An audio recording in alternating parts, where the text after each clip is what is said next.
19h45, c'est parti pour la principale édition. Dans l'actualité ce soir, exploitation pétrolière et gazière au Sénégal, Libre Afrique Sénégal et le réseau parlementaire pour la bonne gouvernance des ressources minérales votent pour le renforcement du débat à l'Assemblée nationale. Ils ont fait face à la presse ce matin.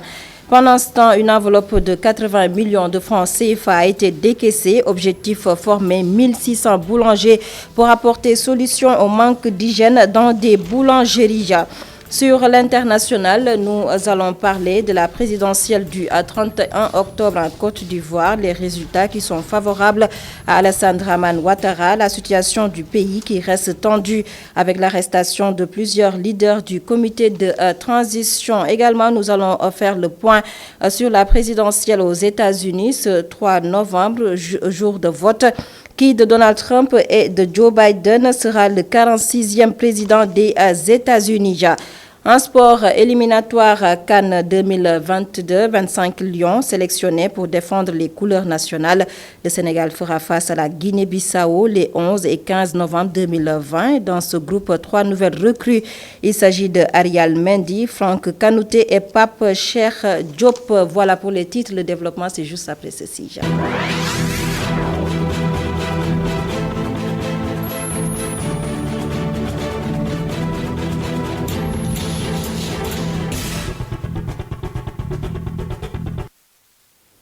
À l'entame de ce journal, renforcer le débat sur l'exploitation du pétrole et du gaz au Sénégal, surtout à l'Assemblée nationale. Une volonté de Libre Afrique Sénégal et le réseau parlementaire pour la bonne gouvernance des ressources minérales. Selon eux, il est nécessaire d'édicter des normes efficaces pour protéger le secteur de la pêche, surtout face aux enjeux financiers du pétrole. Le compte-rendu de Pape Ibrahim Ndiaye. Prévenir les risques environnementaux de l'exploitation pétrolière et gazière en perspective au Sénégal, informer le public, impliquer les parlementaires, c'est la démarche qu'a adoptée Libre Afrique Sénégal. L'objectif, selon son président Maguette Sow, est de protéger la pêche, un secteur clé du développement de la malédiction de l'or noir. La suite, c'est d'accompagner ces parlementaires, n'est-ce pas, à porter ce plaidoyer-là, à prendre faire des propositions de loi pour que cette exploitation gazière puisse être encadrée. Je sais qu'il y a beaucoup de craintes, n'est-ce pas? Aujourd'hui, on a un espoir, vraiment, avec cette rencontre, que les différents parlementaires, surtout le réseau RGM, va porter ces recommandations-là pour qu'une solution idoine puisse trouver pour cette cohabitation pêche et exploitation pétrole et gazière. Lors d'une rencontre entre les acteurs concernés, le 24 octobre dernier, le groupe de réflexion Libre Afrique Sénégal avait formulé des recommandations appelées notes de plaidoyer politique pêche exploitation pétrolière, sauver le droit des propriétés, des propositions saluées par le député Demba Babayel Sow, tout en soulignant que l'Assemblée nationale sera à la hauteur. S'adresser aux exploitants, quelles sont les mesures qu'ils ont prises, quelles sont les garanties offertes pour la sécurité des populations, pour la sécurité des pêcheurs. Donc l'Assemblée nationale se doit d'être à la hauteur de ces craintes pour rassurer les populations, pour rassurer aussi les compagnies pétrolières qui vont exploiter ce pétrole, et jusqu'à même la distribution des bénéfices issus de ces exploitations, encore une fois pour le bien-être. Donc l'Assemblée nationale ne peut et ne se doit d'être à la hauteur de ses préoccupations pour rassurer les populations. Libre Afrique Sénégal et les parlementaires qui ont participé à cette rencontre sur la pêche et l'exploitation pétrolière promettent de s'impliquer afin d'éviter que le secteur sombre à cause du pétrole et du gaz. Pape Ibrahim Ndiaye, intéressons-nous à présent à la formation de 1600 boulangers sur l'étendue du territoire national. L'objectif, permettre à ces boulangers de vaincre le problème du manque d'hygiène dans certaines boulangeries. Une initiative du ministère du Commerce, une enveloppe de 80 millions de francs CFA a été décaissée. La cérémonie de remise s'est effectuée ce matin en présence du ministre du Travail et de l'Emploi. C'était également en présence de Abdourahmane Lija. Une formation des boulangers en hygiène et qualité pour régler le problème lié au respect des normes d'hygiène dans les boulangeries à l'initiative le Fonds de financement de la formation professionnelle et technique à la suite des directives du ministre de l'Emploi, de la formation professionnelle et de l'apprentissage. Des boulangers qui vont acquérir de nouvelles compétences en hygiène et qualité pour préserver la santé des consommateurs. Un premier jet de formation qui va toucher 1600 jeunes Sénégalais pour un coût global d'à peu près 80 millions de francs CFA. Mais cette formation sera principalement axée sur l'hygiène et la qualité, parce que c'est une demande très forte des consommateurs et des professionnels de la boulangerie. Les 1600 jeunes boulangers qui vont être formés dans cette première cohorte viendront de toutes les régions du Sénégal. Un secteur en pleine expansion. 30 000 personnes travaillent dans près de 1800 boulangeries sur l'étendue du territoire national. Aujourd'hui, un peu plus de la moitié va bénéficier de cette formation. 2 écoles accueillent celle-ci, exemple d'un partenariat public-privé. L'une des écoles, c'est le centre sectoriel sur les métiers de l'agroalimentaire, mais l'autre école, c'est une école privée, l'ISBP, qui participe à côté de l'État dans le renforcement des capacités des jeunes Sénégalais. C'est vraiment une démarche que je salue parce que cela montre que, public comme privé, nous avons tous une mission de service public. Mais le 3FPT ne compte pas s'arrêter en si bon chemin avec les boulangers. D'autres formations pourraient leur être proposées s'ils en font la requête. C'est-à-dire d'autres formations qui seront identifiées par le secteur, puisque ce n'est pas nous qui identifions, c'est au secteur aujourd'hui, au sous-secteur de la boulangerie et de la pâtisserie, de revenir vers le 3FPT avec des formations et des besoins spécifiques. Donc nous ne faisons qu'appuyer pour aider à une meilleure structuration, parce que l'hygiène et la qualité, je pense que c'est la base de tout, mais comme je l'ai dit tantôt, d'autres formations suivront à ce niveau. Garantir aux consommateurs un pain de qualité.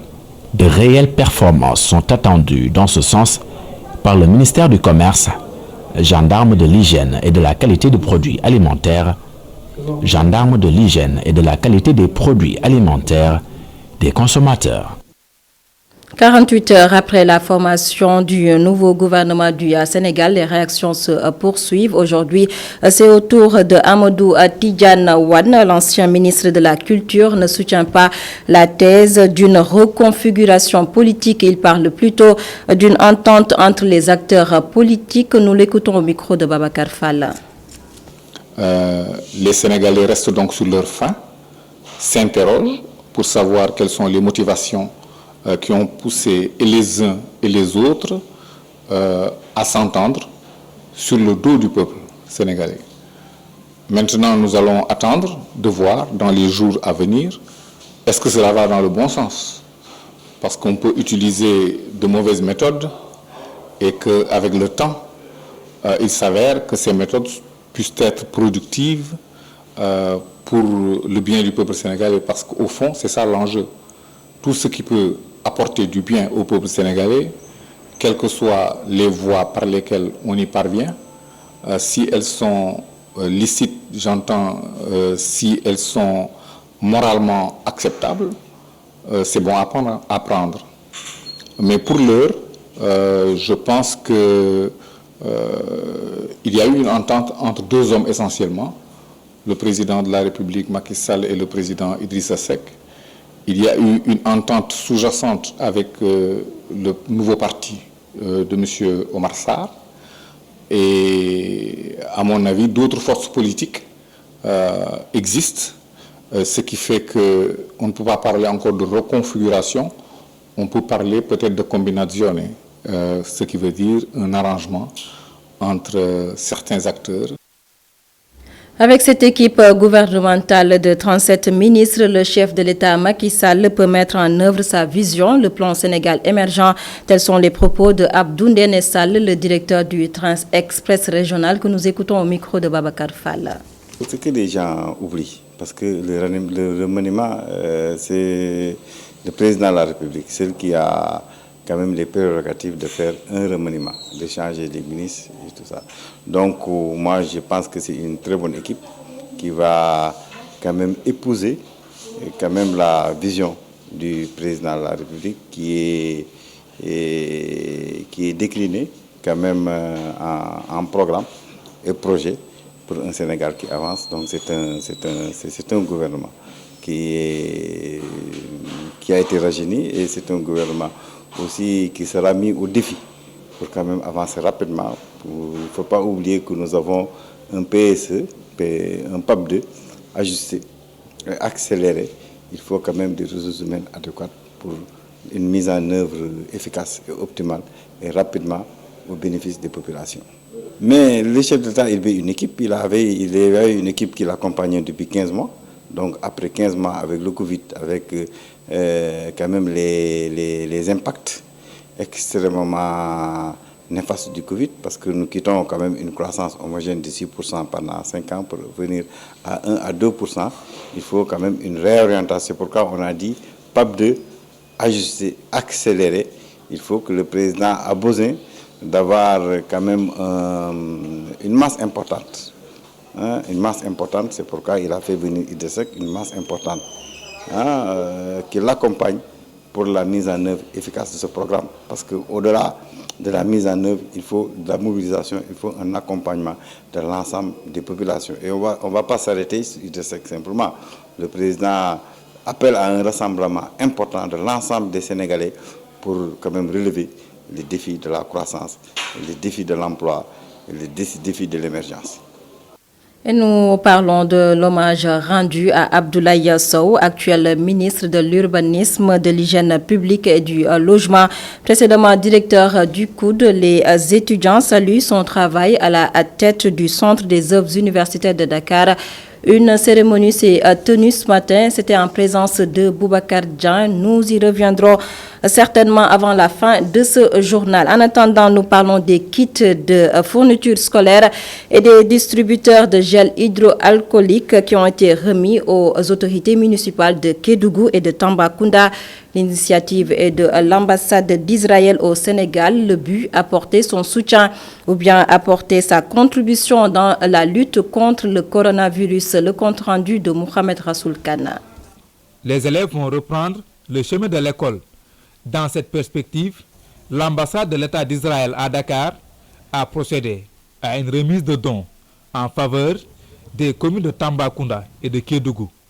Un geste qui vient soulager les familles impactées par la Covid-19. Élèves et enseignants seront soumis au port de masques, distinction physique et le lavage les mains, l'utilisation de gel. Et en cours, nous avons une pensée spéciale pour les parents d'élèves et les impacts du Covid.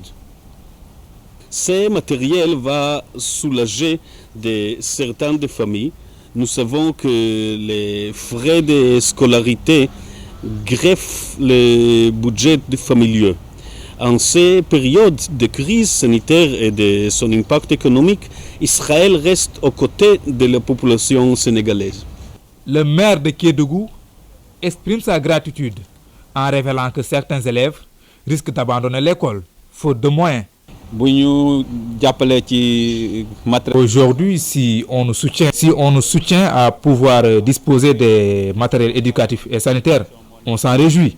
Comme disait Nelson Mandela, l'éducation est une arme redoutable. J'en suis sûr que les parents seront contents si on remet ces dons à leurs enfants. Il faut savoir que nous sommes dans une région minière. Pour cela, l'absence de fournitures peut empêcher les enfants d'aller à l'école. Il y a même des zones dans la commune où les enfants quittent l'école faute de moyens.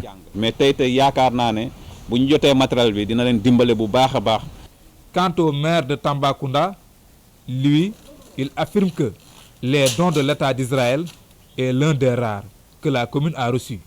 Vraiment, Excellence, nous vous remercions vivement. Nous sommes très contents du geste. Parce que, comme je vous l'avais dit l'autre jour, il y a des ambassades que j'ai envoyé des correspondances dans le cadre du Covid. Mais je n'ai pas reçu de réponse. Vous, je ne vous ai pas appelé. C'est vous qui m'avez appelé. Donc vraiment, on vous remercie très bien.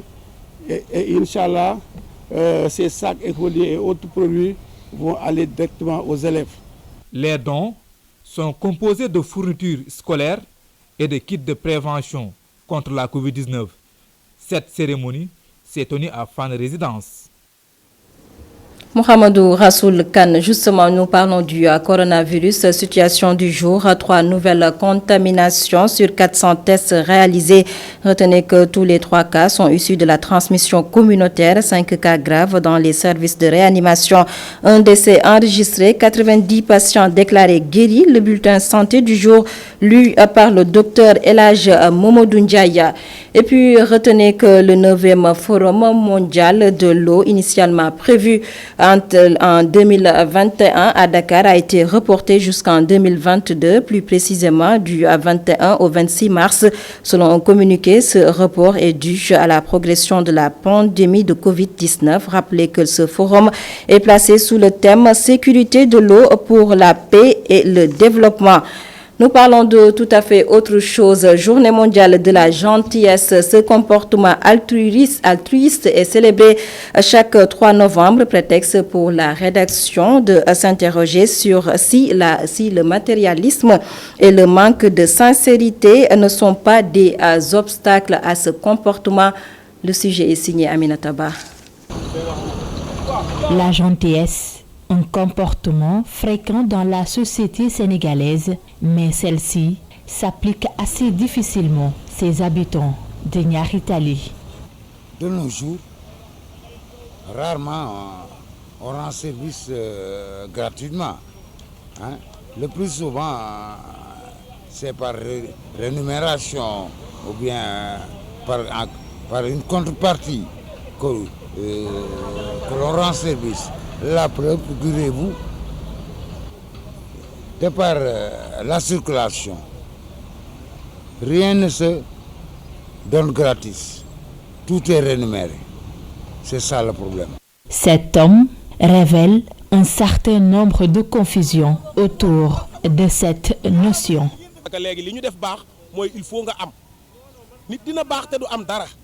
De nos jours, les gens pensent que seuls ceux qui sont riches sont gentils, alors que c'est deux choses diamétralement opposées. Maintenant, nous voyons aussi ces genres de scènes dans certaines familles, alors qu'une personne peut être pauvre mais riche en gentillesse.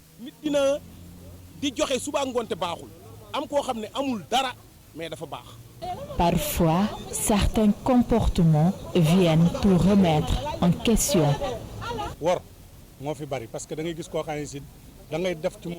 La trahison est fréquente dans la société. Vous faites confiance à quelqu'un, il vous trahit, ou bien même vous êtes ensemble, vous cheminez, mais il vous fait des coups bas. C'est pourquoi il est très difficile d'être gentil dans ce pays.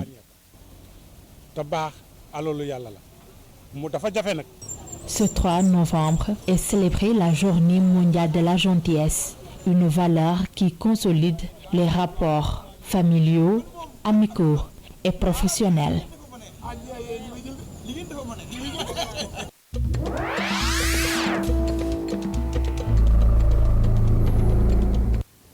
L'actualité sur ITV, c'est aussi ce qui se passe hors de nos frontières. La page internationale Côte d'Ivoire pour démarrer présidentielle du 31 octobre. Après l'annonce de la victoire du président sortant Alassane Dramane Ouattara, des leaders du comité de transition ont été arrêtés. Ces leaders sont accusés de vouloir mettre en place un gouvernement parallèle avec le Conseil national de transition. Ce conseil a été mis sur pied pour un délai de 30 jours. Le gouvernement ivoirien a saisi le procureur de la République près le tribunal de première instance d'Abidjan afin que soient traduits devant les tribunaux les acteurs et les complices de ces infractions, c'est-à-dire la création d'un comité de transition.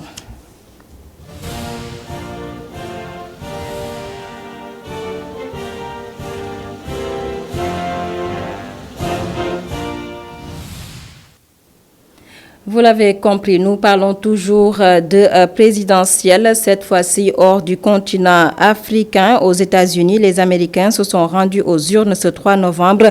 C'est au terme d'une campagne électorale agitée par la crise du coronavirus. Les Américains choisissent un président et renouvellent en partie leur congrès alors que l'épidémie de Covid-19 y a fait plus de 230 000 morts et des millions de chômeurs. À noter que votre votre chaîne de télévision ITV vous propose ce soir une soirée électorale présidentielle américaine. Ce sera en direct à 23h avec Hassan Gueye.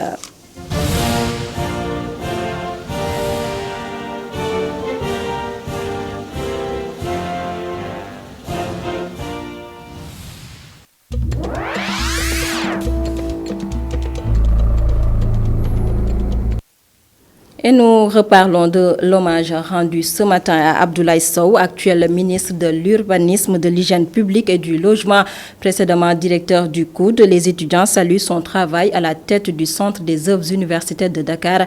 La cérémonie d'hommage s'est tenue ce matin en présence de Boubacar Dia. C'est un grand jour, une journée sans jeu de pierre, ni de grenades lacrymogènes, rien que de l'émotion. Ces étudiants disent au revoir à leur ex-directeur général du Centre des œuvres universitaires de Dakar. Vous imaginez mon émotion de voir les amicales d'étudiants organiser spontanément, de par leurs propres ressources et de par leur propre engagement, une journée de revoir. Vous imaginez que je suis très ému. Parce que jamais je n'avais pensé que je pouvais être l'objet d'une telle attention.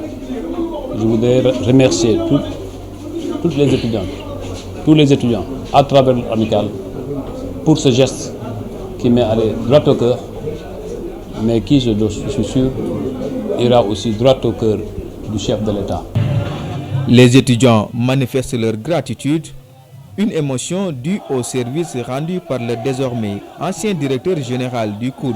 En tout cas, les étudiants sont contents de lui, les étudiants sont fiers de lui. Aujourd'hui, partout où nous serons fiers de dire que le directeur Abdoulaye Sow, quand il était à l'université, il a fait en 17 mois ce que bon nombre de gens n'ont pas eu l'occasion de faire. En 17 mois, concrètement, vous avez vu au niveau de l'université, cette année, déjà, je l'ai parlé tout à l'heure, au niveau de l'environnement du COUD, vous-même en entrant au niveau de la grande porte, vous pouvez constater que l'environnement a complètement changé à travers des aménagements, à travers des améliorations au niveau des services sociaux, que ce soit au niveau des chambres, que ce soit au niveau des restaurants. Les étudiants ont noté carrément un changement positif. Une mission accomplie, Abdoulaye Sow se garde de le dire. Je le crois si on le mesure à la satisfaction des étudiants. Le COUD a comme slogan la satisfaction de l'étudiant, notre cœur de métier. Et je crois que si on devrait apprécier à la satisfaction des étudiants, on peut se donner au moins une mention assez bien. Je le crois. Après 17 mois à la tête du Centre des œuvres universitaires de Dakar, Abdoulaye Seydou Sow est nommé ministre de l'Urbanisme, du Logement et de l'Hygiène publique. Cette cérémonie de revoir était l'occasion pour dévoiler la statue en face de l'université et ce manuscrit implanté à la place des martyrs. Abdoulaye Sow laisse un mot à son successeur. Ce que je peux dire à mon successeur, c'est que les étudiants associés s'engagent.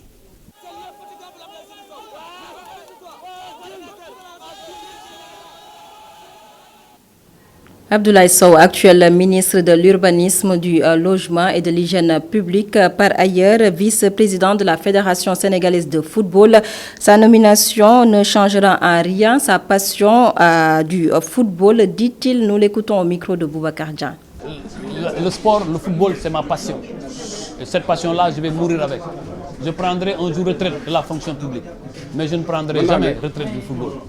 Ça, c'est ma vie privée et je mesurerai à l'aune de mes responsabilités pour voir quel degré et quel niveau de responsabilité je pourrais assumer dans le football. Je vous l'ai dit, je ne prendrai jamais de retraite.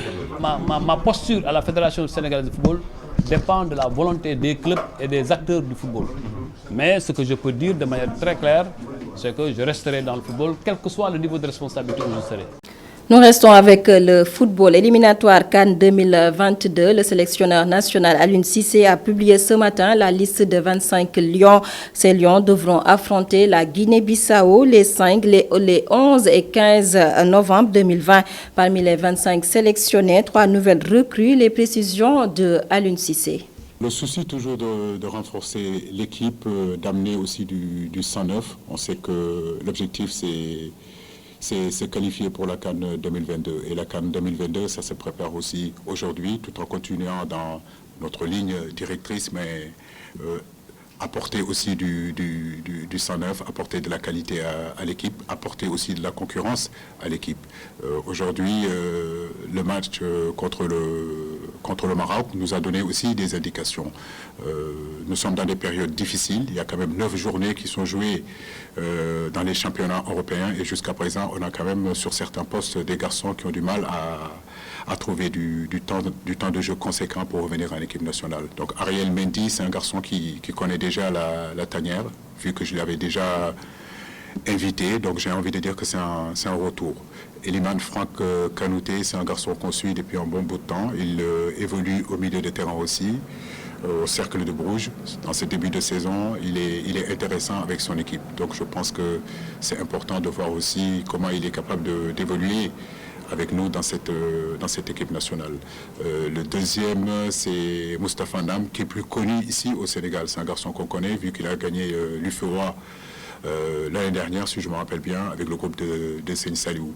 Actuellement, il évolue comme milieu de terrain défensif au Paris FC, qui est premier en Ligue 2 en France, et je pense qu'il a contribué à cette progression de son équipe. Et c'est cet élément qui siffle la fin de ce journal. Merci de nous avoir suivis. Retenez qu'à 23h, vous aurez votre soirée électorale, une soirée électorale présidentielle américaine. Ce sera en direct avec Hassan Gueye. Excellente suite des programmes sur ITV.